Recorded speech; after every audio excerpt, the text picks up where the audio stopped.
Nuestra charla principal se sube todos los días a nuestro canal de YouTube. Búscanos como Diana, Verónica y Tony, la entrevista. También puedes volver a escucharla en Spotify como Diana, Verónica y Tony. Te invitamos a seguirnos, regálanos un me gusta, compártela con tus amigos y activa las notificaciones. Este día en el Corre-Corre de la Mañana le damos la bienvenida a... Bueno, lo habíamos anticipado desde el lunes, que los estábamos felicitando a los médicos. Ayer, ¿verdad? ayer fue 14 de julio. Día martes, Tony. Ajá. Ayer fue 14 de julio y ayer fue el día Es que yo el lunes del dije, médico. mañana es el día del médico. Ajá, o sea, martes. Martes. Ajá. Así que saludamos a todos los médicos, entre ellos a nuestro invitado de esta mañana, al doctor Iván Solano Leiva, médico infectólogo, actual presidente del Colegio Médico de El Salvador. Y decía también, Tony, que para muchos como nosotros, nuestro principal libro de consulta durante la pandemia COVID-19. Así es, Aquí nos atendió y... Sí. No, y aquí lo teníamos prácticamente todas las semanas actualizando Sí, la información sí. en un momento de emergencia como el que vivimos. Bienvenido, doctor, felicidades por el Día del Médico. Muchas gracias y aprovecho también, bueno, gracias por la invitación, ¿no? Y también por los saludos del Día del Médico, que también hago extensivo a todos los colegas de nuestro país, que el día de ayer, pues, aparte de que celebramos el Día del Médico, déjenme decirles que se conmemora 83 años de fundación del Colegio Médico de El Salvador. Ajá, 1943 fue fundado Exacto. y ahorita tiene, según este informe que nos envió, titulado Situación actual del sector salud en El Salvador, infraestructura, realidad laboral y la urgencia del diálogo, y vamos a hablar de esto, 2.800 afiliados. Sí, esos son la cantidad que tenemos actual de afiliados al Colegio Médico. De un total probablemente nosotros andemos cubriendo un 10% de la población total de médicos. Eso significa entonces que hay... Muchos médicos no están afiliados al Colegio Médico. Pero entonces, ¿2000 cuántos nos decían? 2.800. Dos médicos. Ese es el 10%. Más o menos, porque en realidad a ciencia cierta desconocemos la cantidad de médicos que estamos activos en nuestro país. ¿Y por qué lo desconocemos? La única manera, cuando uno se gradúa de médico, en aquel tiempo que nosotros nos graduamos, pero ahora también, como se gradúa de médico general, se va a la Junta de Vigilancia y se tramita su sello profesional. Por ejemplo, mi sello es el 4717, es decir, el 4717. Y así han venido, y tengo entendido que los sellos que está brindando la Junta de Vigilancia de la Profesión Médica andan entre 23.000 y 24.000. Sin embargo, ese listado no se puede depurar, porque ahí está el médico que tiene la Junta de Vigilancia número 1, que lo más probable es que el colega ya haya fallecido. Pues sí, porque... O ya no está ejerciendo por su edad. Exacto. Y lo otro es que muchos colegas han emigrado. Entonces, no se depura ese listado.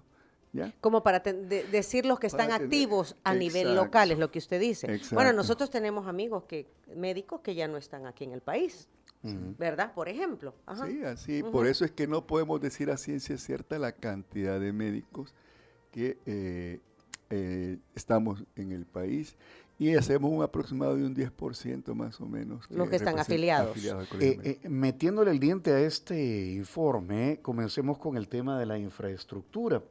¿Cuál es el principal diagnóstico que hace el Colegio Médico sobre la infraestructura del sistema de salud en general en El Salvador? Si te refieres a infraestructura física, decir que durante esta gestión actual se le ha dado prioridad al tercer nivel, es decir, a los hospitales. Y hemos visto el nuevo Hospital Nacional Rosales, su infraestructura física. Nosotros nos alegramos como Colegio Médico, ¿verdad? Porque es algo que se pedía desde hace mucho tiempo, que estuviera para la población salvadoreña, con tecnología de punta, ¿verdad?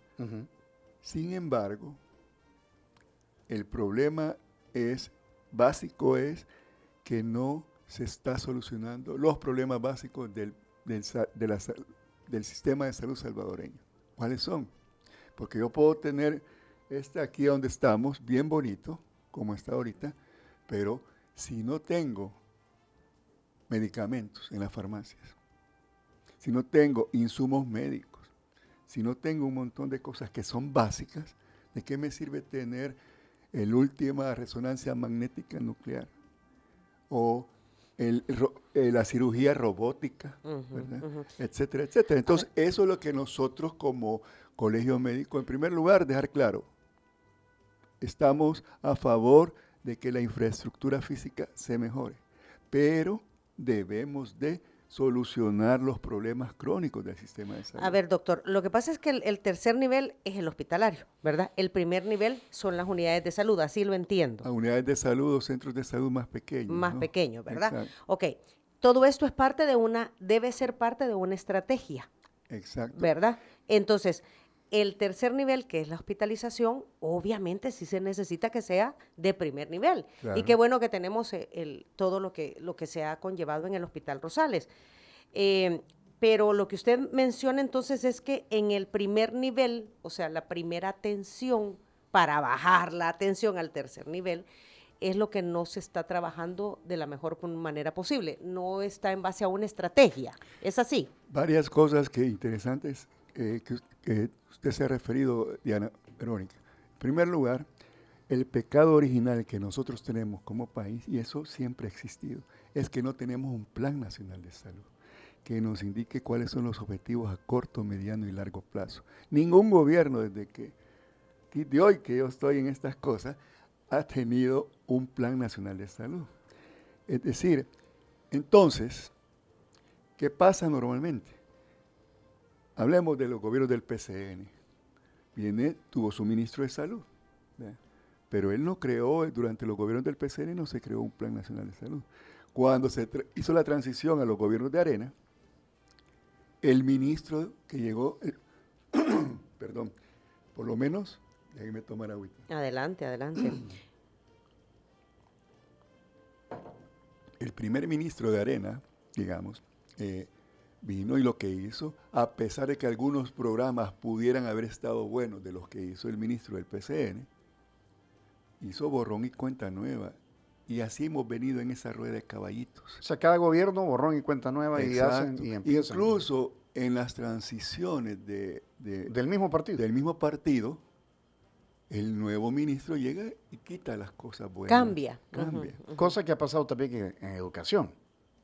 Pues lo más probable, porque desafortunadamente esa es la forma, y en las diversas carteras del Estado, ¿no? ¿Vea?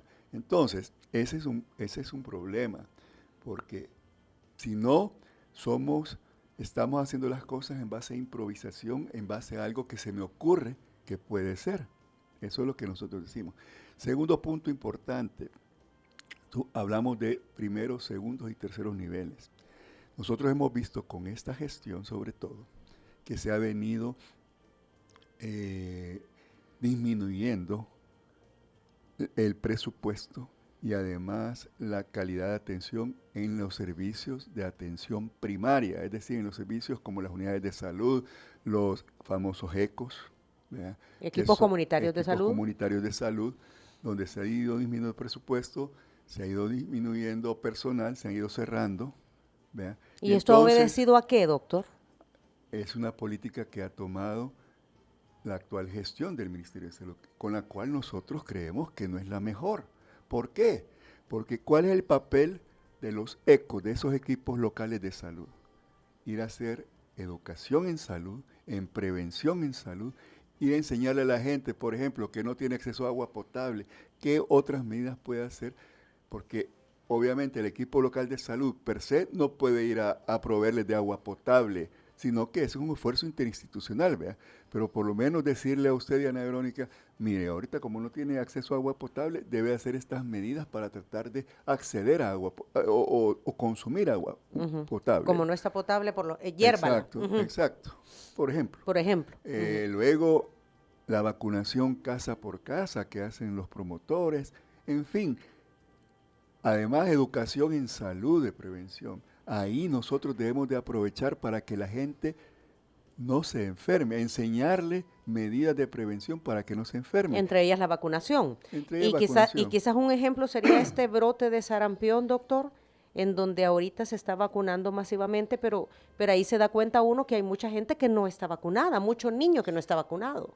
Eso es el sarampión un poquito atípico también, la conducta, pero Ajá. volviendo a los comentarios originales, entonces sí, en ese sentido no tenemos un plan nacional de salud en las unidades, porque también la atención primaria no solo son los equipos locales de salud, sino que también están las unidades de salud, donde muchos salvadoreños van a pasar consulta.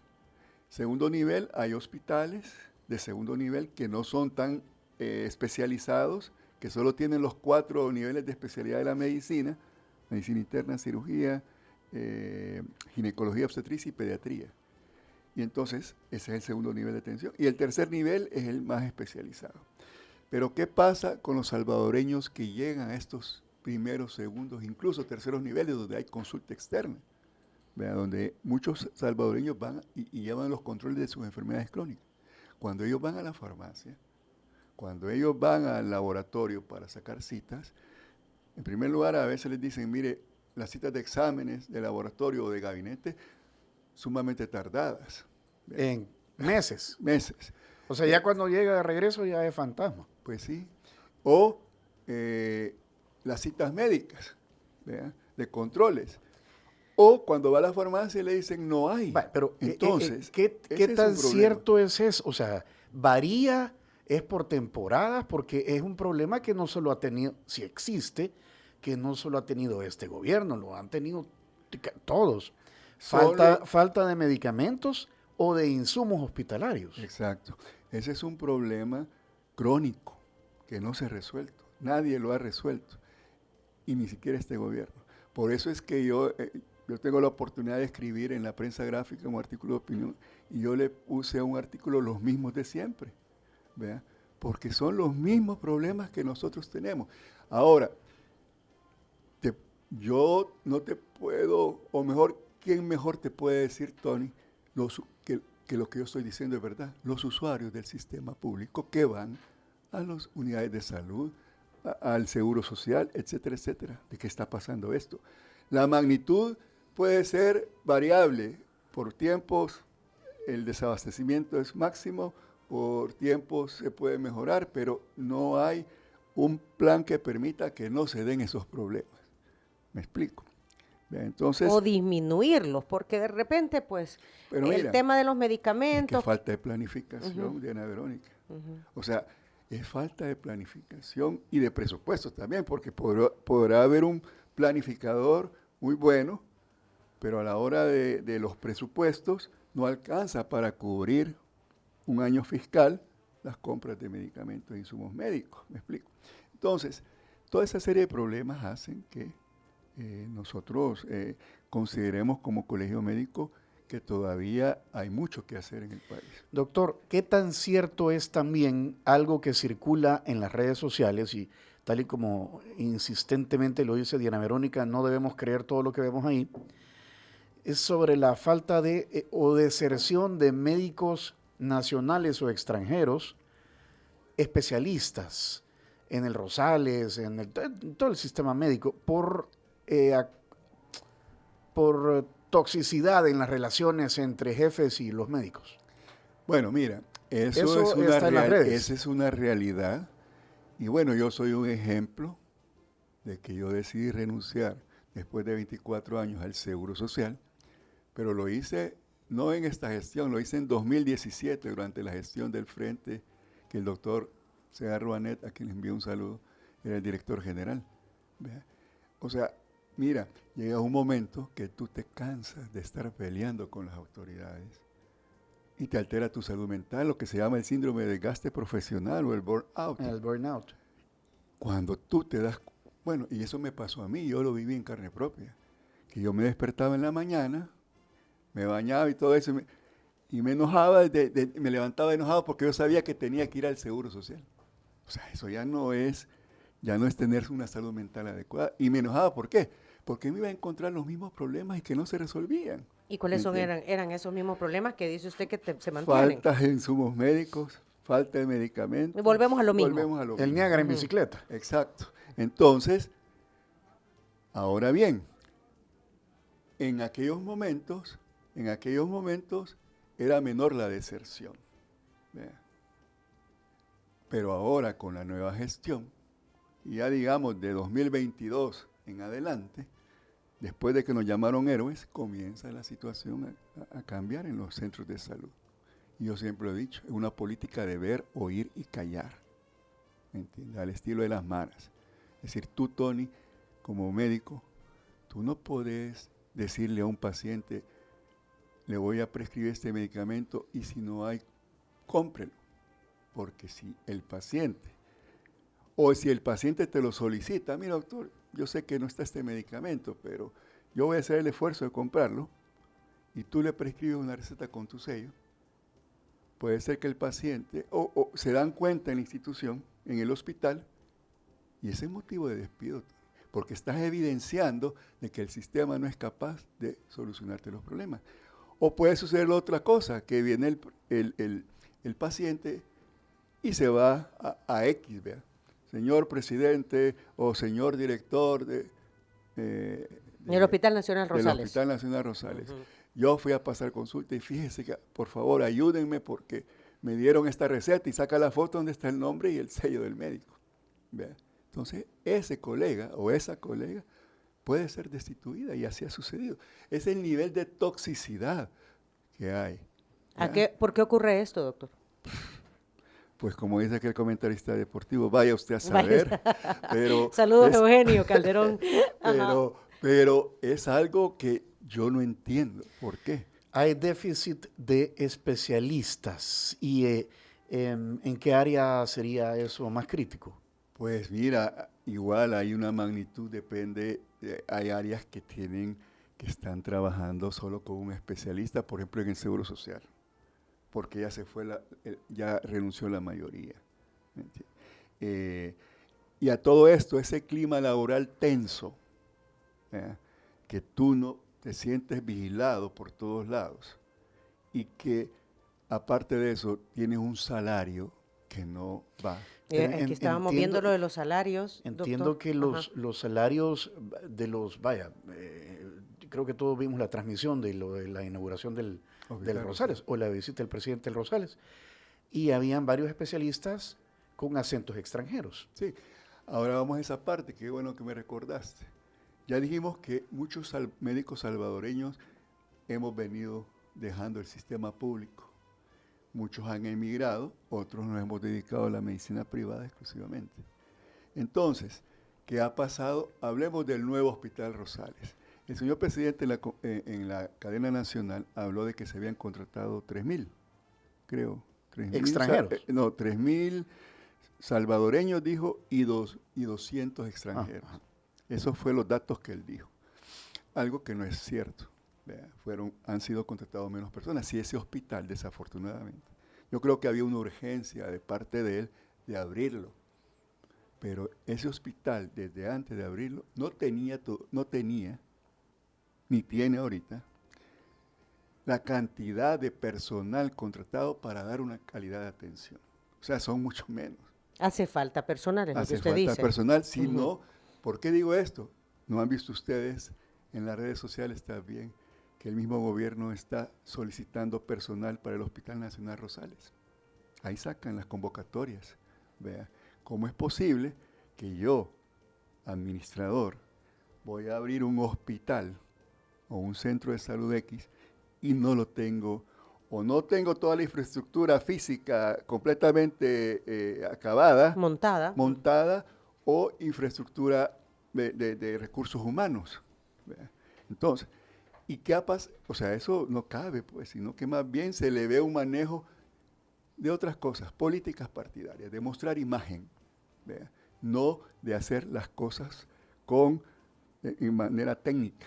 Pero entiendo que Perdón, para terminar la idea, Tony. Y luego de la apertura del Hospital Nacional Rosales, hoy sabemos nosotros, pero igual, que nos llega porque nos cuentan pero no lo podemos, nuestras fuentes tampoco las podemos decir porque si no le quitan el trabajo a los colegas, ¿vea? O tienen sanciones. Hasta el momento, desde la inauguración del Hospital Nacional Rosales, 35 médicos extranjeros han renunciado y otra cantidad de médicos salvadoreños también han renunciado al nuevo Hospital Nacional Rosales. ¿Por qué? Pues, según nos cuentan, como que están 24/7, los están hablando a cada momento, no tienen una vida... no tienen vida personal. No tienen una vida personal, etcétera, etcétera. O sea, a ver, la gente está trabajando más horas de lo necesario y por lo tanto eso se convierte en una deficiencia en el servicio también, pues porque una persona agotada no te va a atender igual, obviamente. Eso incide de manera significativa en calidad de atención. Y recordemos, creo que en esa presentación, Tony, en una lámina está que también se ampliaron, ustedes recordarán que se ampliaron los horarios de atención en los centros médicos de en las 10 de semana, de 7 de la mañana a 10 de la noche. ¿Cuántas horas laborales son ahí? En primer lugar. Pero son varios turnos. No. El turno de la mañana y después vienen los otros Porque turnos. antes era, no sé si hasta las 6 de la tarde y No. luego entraba Fosalud. No, pero tú hablas, o sea, es que de 7 a 4. Ajá, 7 a 4 y después viene Fosalud. Y después venía Fosalud. Pero ahora es que es increíble una medida tan ilógica desde el punto de vista técnico que en el Hospital Nacional Rosales, en la consulta externa, vaya a llegar un paciente a las 9:30 a su consulta para la diabetes, por ejemplo.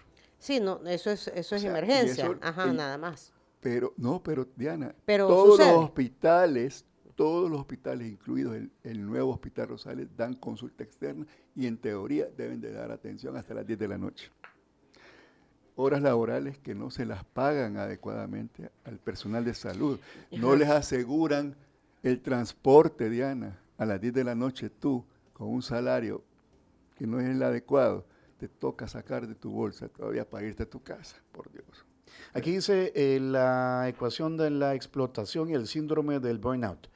Explotación financiera, $771.88 salario líquido de un médico general del Ministerio de Salud, dice aquí este informe que nos ha mandado. Ahora, yo llegué hay datos de que hay médicos extranjeros ganando $3.500, $4.500. Esos fueron los colegas que inicialmente fueron contratados para trabajar en el Hospital El Salvador, $4.500. Ajá. Cuando la cuestión de la pandemia y todo eso, llegaron unos poquitos colegas ecuatorianos, argentinos, que han estado trabajando en el Hospital El Salvador y que, por cierto, ellos se quedaron ya después de la pandemia, ¿no? Ellos llegaron por la pandemia y se quedaron y están laborando. Estamos ahí. hablando de médicos especialistas. Médicos especialistas, habían intensivistas, sobre todo, y $4.500.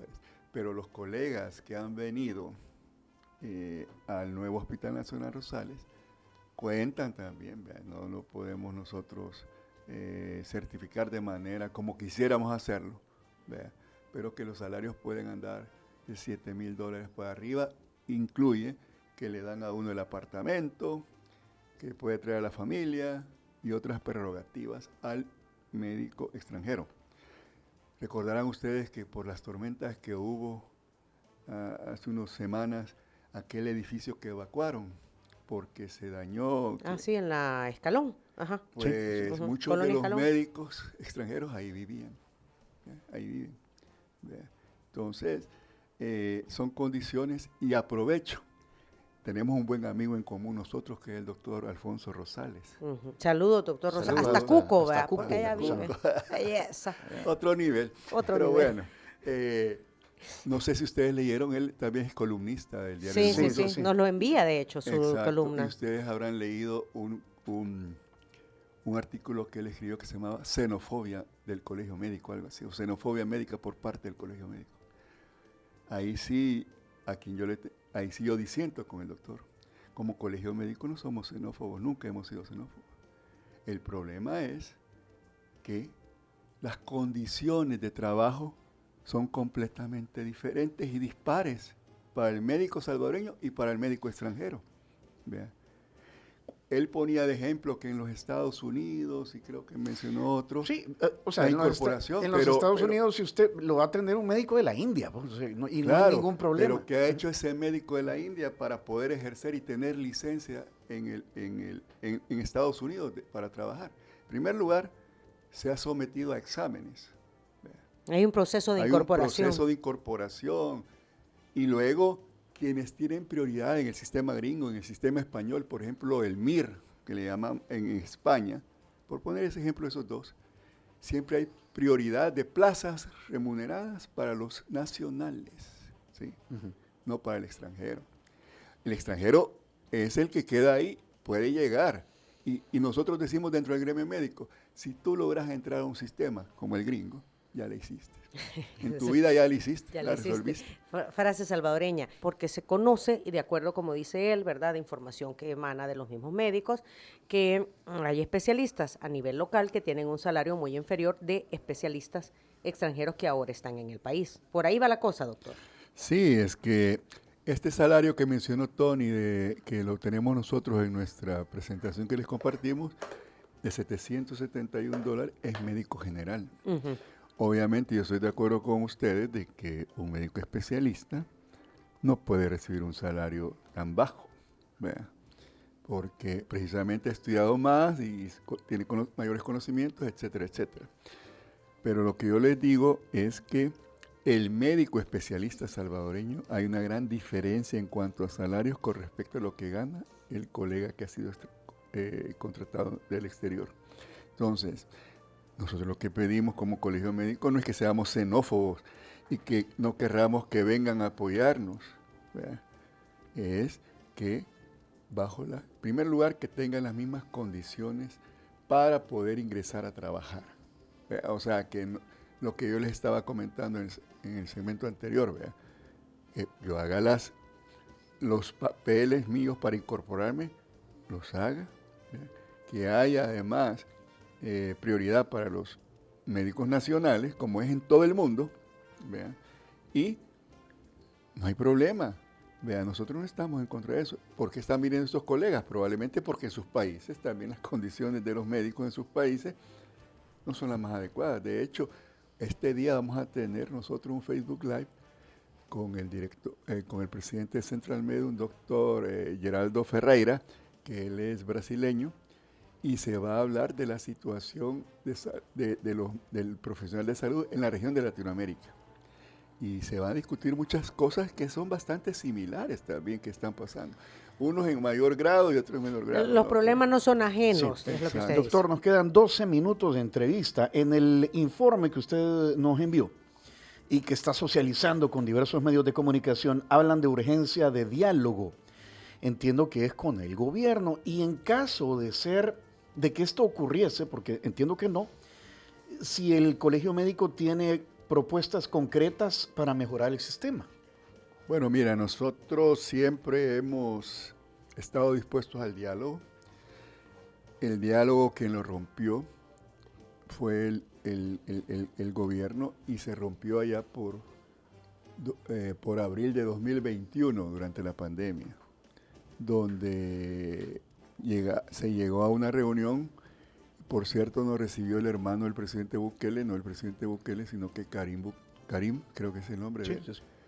Y entonces él prácticamente quería que nosotros no estuviéramos denunciando las cosas que podían estar pasando, ¿verdad? Porque eso demostraba que nosotros no queríamos al país, que nosotros teníamos intereses políticos partidarios, etcétera, etcétera. Y se le aclaró pues de que nosotros no tenemos ningún tipo de interés en ese sentido, y que nosotros íbamos a seguir haciendo nuestro papel técnico, nuestras recomendaciones técnicas. Entonces ahí se rompió por completo el puente de comunicación. Luego hemos enviado nosotros diferentes correspondencias al Ministerio de Salud, al Presidente de la República, organismos internacionales como la CONFEMEL,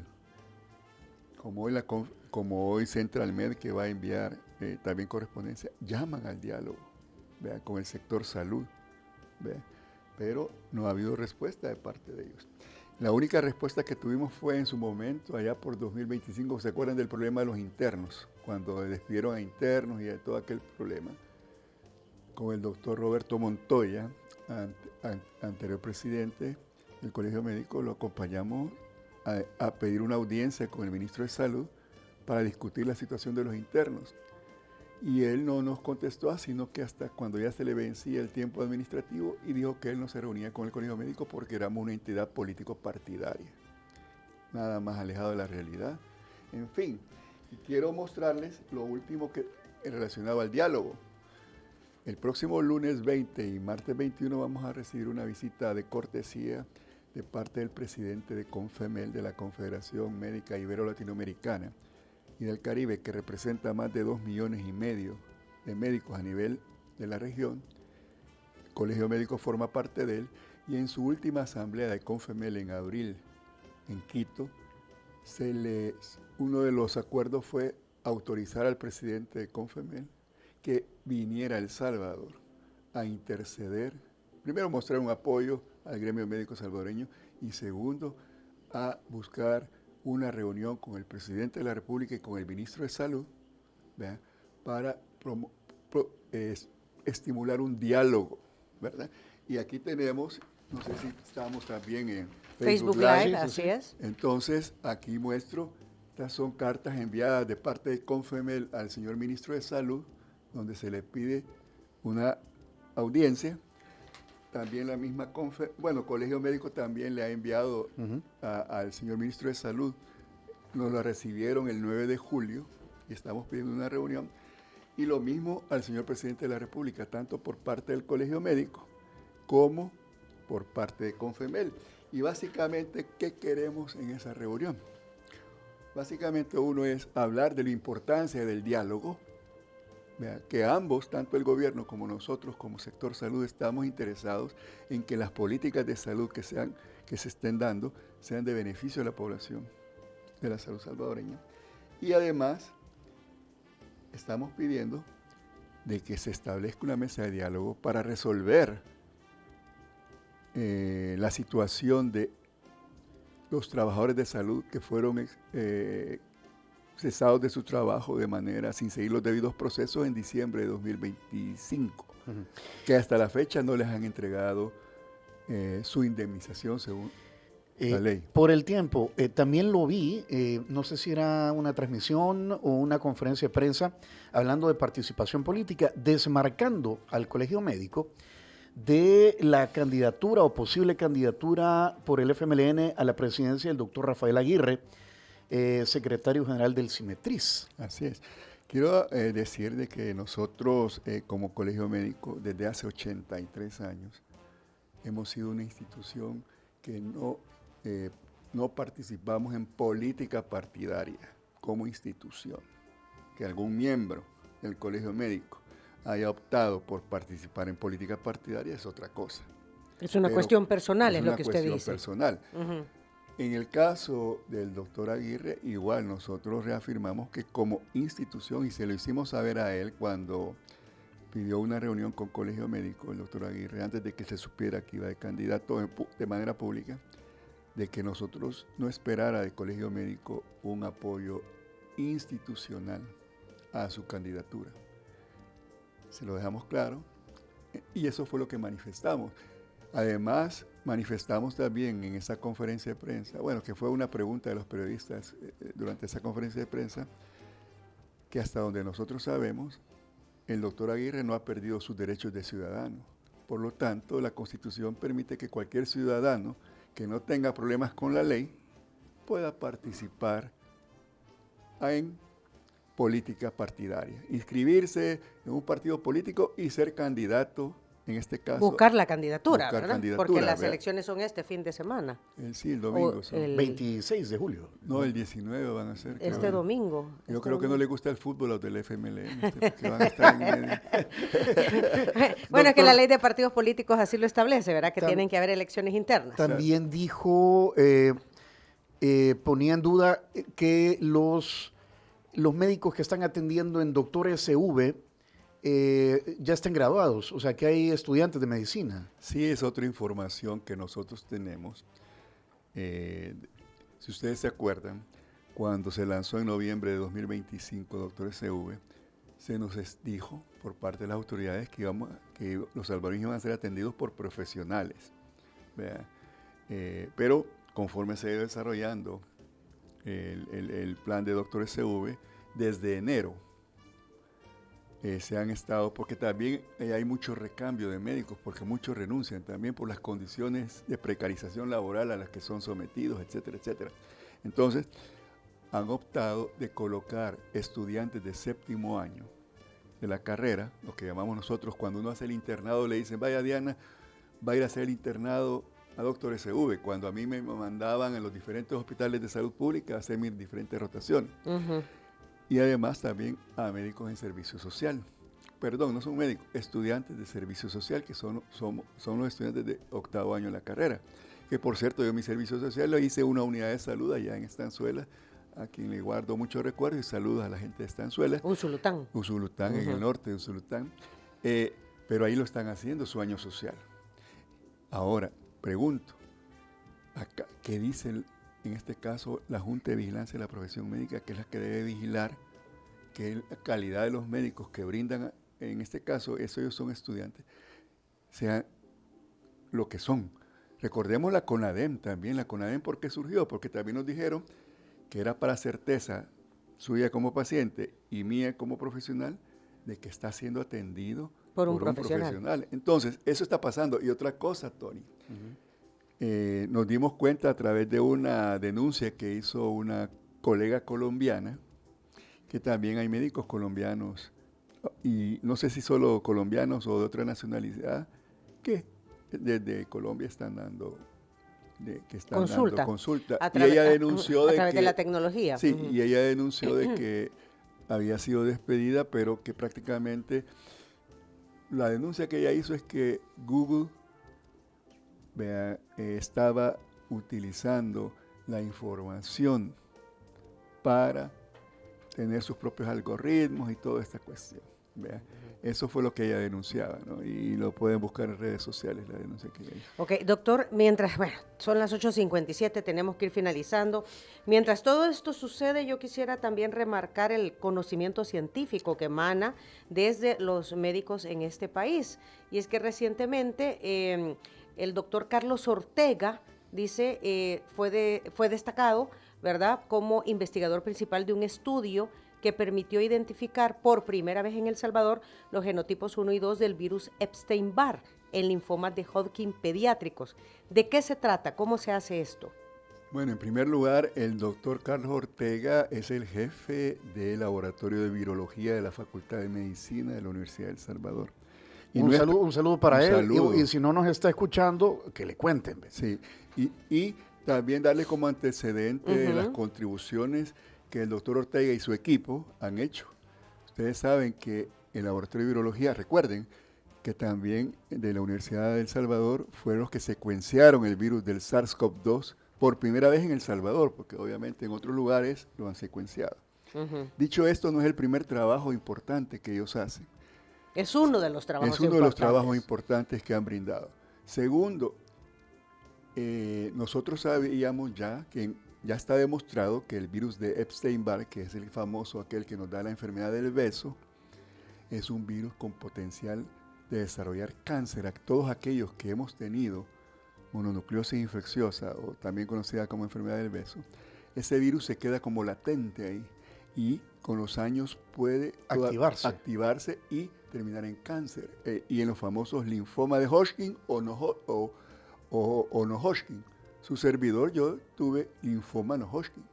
Entonces, el aporte de ese estudio es que se logra demostrar en nuestro país la presencia de los serotipos del virus de Epstein-Barr tipo 1 y tipo 2 en niños del Hospital Benjamín Bloom.